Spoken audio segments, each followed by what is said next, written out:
Správy zo sveta Rajlandia. Dnes je nedeľa 5.7. Po včerajšej diskotéke je každý unavený. O 7.20 bola rozcvička. Predsvičovali chlapci. Tie deti, ktoré chodia do kostola, išli sa s Peťom modliť. Ostatné deti išli na raňajky. Na raňajky bol rožok, chlieb alebo orechovník. K tomu maslo a džem. Na pitie čaj, mlieko alebo gránko. Po raňajkách sme išli pred chatu a hrali sme sa Slovensko junior. Museli sme sa rozdeliť do skupín a vedúce nám dávali otázky o Slovensku za body. Potom sme dostali šťavnatý melón. Vedúca Aťka nám ukázala, ako pomôcť ľuďom pri úraze.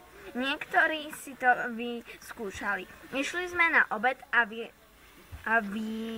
a výborne tam voňalo. Paradajková polievka, bravčové maslo na šťave, opečené zemiaky,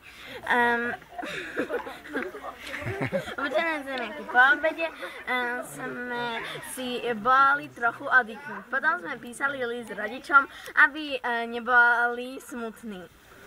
Potom nás vedúce Daška a Ildy zavolali, aby sme išli mramorovať na papier. O chvíľu bude večera a večerný program. Teraz prosím počasie. Počasie. Ráno bolo príjemne teplo, pofúkovali slabé príjemné vetry. Bolo to aj okolo 16.00 letne pršalo. Okolo 16.00 letne pršalo. Okolo 18.00 bolo to chladno.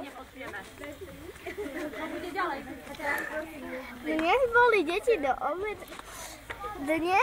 deti do obeda kľudné a na obed sme páni vedúce nazlostili. Budeme mať asi trest. Deti vedia dobre vtipy, veľmi sme sa na nich smiali. Deti urobili veľmi krásne namorovanie.